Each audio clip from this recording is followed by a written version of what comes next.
系列课程全部用 Excel 2010以上的版本进行操作，请学习者注意啊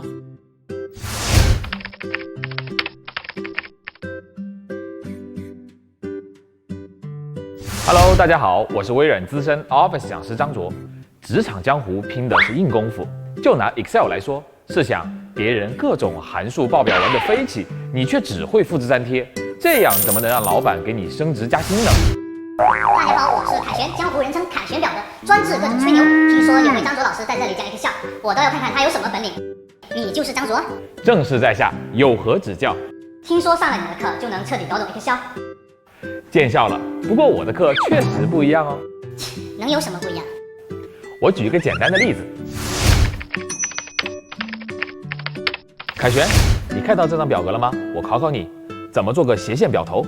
切，这不是很简单吗？看我分分钟搞定。直接选中单元格，单击鼠标右键，然后选择边框选项卡，在边框里面选择斜线表摄像头就可以了呀。还不错。我再问你，你做的是单斜线表头，如果要做双斜线表头呢？这种难度的题还难不倒我凯旋。用插入线条的方式，先画一条线，然后再接着画一条线，再对准，这不就行了吗？好，那么如果要你在表头区域内填写表头呢？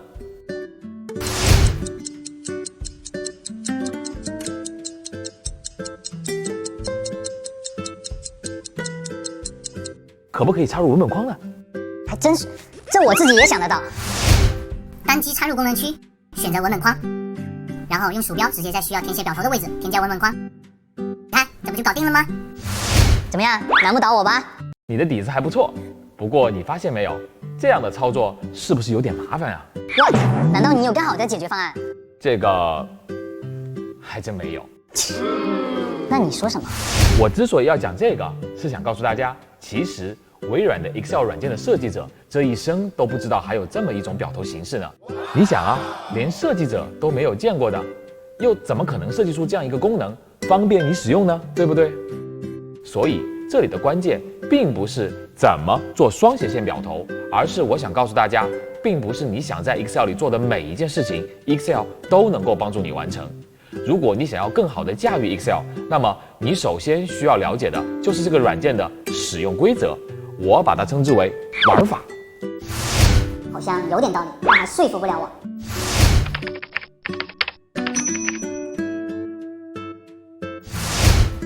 那好，凯旋，我问你一个问题，平时你使用 Excel 做什么呢？能做的事情多了，数据处理、数据分析、计算等等。非常好。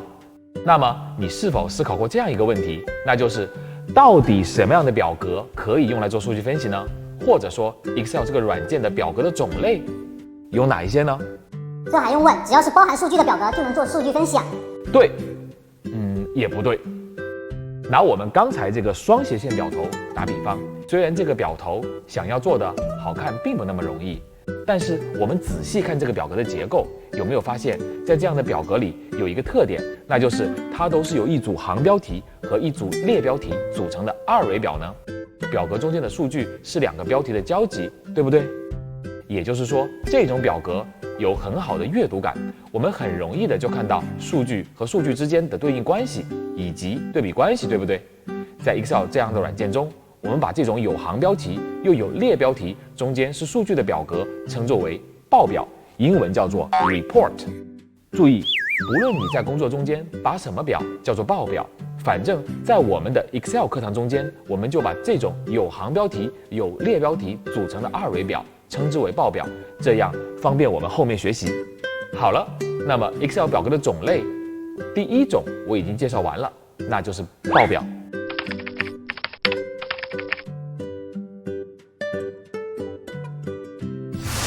切，这谁不知道Excel 表格中的另一种表叫做数据表，我们也称为 database。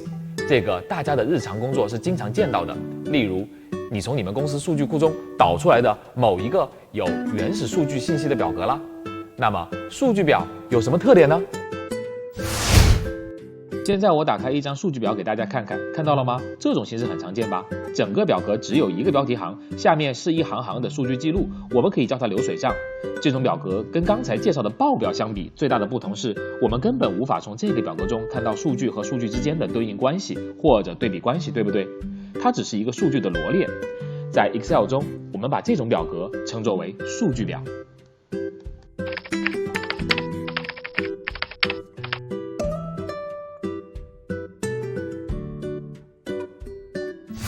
好了，实际上 Excel 的表格的种类就这两种，一个是数据表，一个是报表。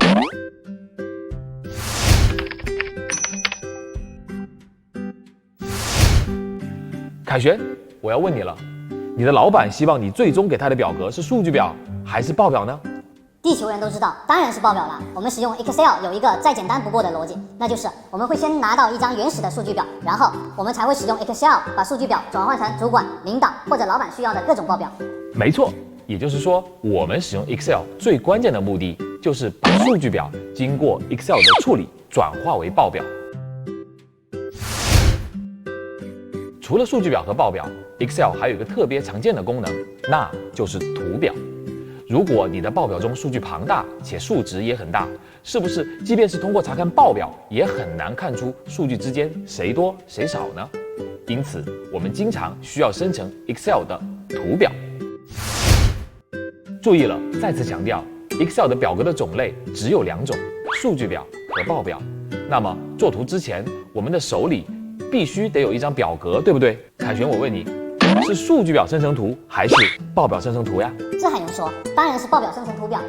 没错，不知道你是否有这样的经历，那就是在创建 Excel 图表的时候，例如柱形图，图创建出来以后 ，X 轴并没有出现分类项的标签，而是出现了数字1、2、3、4、5，或者在图创建出来以后，图例内容并非我们想要看到的分类标签，而是显示系列1、系列2、系列3。就别打哑谜了，我都快睡着了。好，那我就直接说原因。以上这些状况都是 Excel 并没有识别你选中进行制图的表格是一张报表，而是把这张表格当作数据表创建了图，因此总是少了一个元素，或者说干脆就直接用数据表创建图了。你讲的太抽象了，能不能来点干货？那好，接下来我就考考你，你可别哭。看我怎么打败你。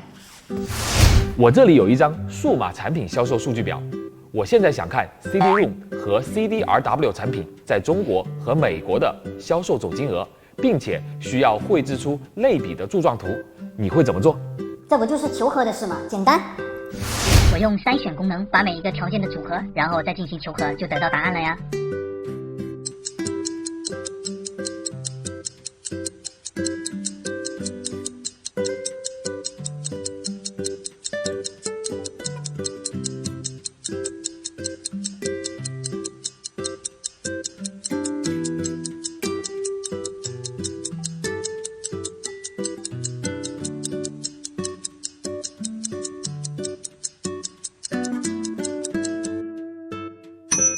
你这可是有点慢哦。这次如果我要求查看的不是2个产品和2个产地，而是所有产品在这2个国家的销售总额呢？这也简单，看我的。把单元格定位在数据表中，单击插入功能区中的数据透视表命令，在弹出的对话框中直接点击确定按钮。在新建的工作表中能够看到数据透视表区域以及数字透视表字段列表。我们只需要把数字透视表字段列表中的产品用鼠标拖至下方的行区域，把产地拖至下方的列区域，接着将销售额拖至值区域。最后一步，我们只需要在新生成的报表中根据需求中的条件进行筛选就可以了。产品选择 CD-ROM 和 CD-RW， 产地选择 CN 和 US， 这样就完成了，是不是很快呢？对了，我们还要生成柱状图，那很简单，直接单击插入功能区选择图表组中的柱状图命令，你看图表就生成了。凯旋不错呀，数据透视表被你用得这么溜，怪不得说自己是凯旋表哥。这点问题根本难不倒我，我可不是初入职场的 Excel 小白。发现了吗？其实 Excel 中的数据透视表功能，实际上就是把我们现有的数据表转化为各种符合我们要求的报表的工具。由于数据透视表功能创建出来的表格类型是报表，因此生成图表也就是瞬间完成的事情。这里还有一个要尤其注意的，请看这个表，同样是销售数据表，这张表中把每个月的数据单独作为了一个工作表。这样的数据表进行分析的时候，灵活度就大大降低了。分析者需要做一张汇总表，在这无形中间就增加了工作量。表面上在打开这个 Excel 文件的时候，能够做到分月查看，实际上最终进行数据分析的时候，却发现十分的麻烦。因此，还有人把这种状态的表称为死表。正确的做法应该是在数据表中增加月份这一列，然后把每一个月的数据都安放在这一张表中就足够了。这才是灵活度高的数据表，所以也被称为活表。哦，这个还真没注意过。平时很多人的表格都跟你前面说的那样，每个月单独一个工作表，后面汇总的时候的确有点不方便。当然，这样的汇总难不倒我。我知道一般的汇总和数据透视表的确难不倒你，但是我们需要的是更方便和灵活的分析方法，而不是一遇到问题就去找公式、函数来解决。我的学员中间像你这样的人不在少数。Excel 使用了多年，各种函数也都得心应手，可是总是疲于解决各种问题。那要不呢？还能有更高深的方法？使用 Excel 最高的境界不是用复杂的方法或者函数去解决问题，而是用简单的方法来解决复杂的问题。这样的人才是真正的高手。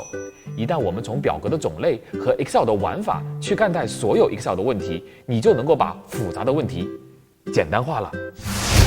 这节课我没怎么讲技术，但我认为这节课的重要性比任何技术都要高。后面我们有24堂课来学习技术呢。好了，总结一下今天的课程 ，Excel 的规则或者玩法是这样的：首先，我们得有一张数据表，然后经过 Excel 强大的数据分析功能，这里包括公式、函数、数据分析工具，例如刚才说过的数据透视表功能。帮助我们把一张数据表转化为各种各样不同角度进行分析的报表，最终用这张报表生成图表，是不是很简单？如果我们能够从这个维度和视角来学习 Excel， 那么你就至少不会总是被各种公式、函数等技术问题困扰了。所以接下来的课程，我都将用数据表转化为报表的思路来给大家讲解 Excel 这个软件的使用方法，希望能够帮助大家重新建立对 Excel 这个软件的认知。好了，我们今天的课程就到这里了。给大家留一个作业，那就是去打开你的电脑，分辨一下你平时工作中经常使用的表格，哪些是数据表，哪些是报表。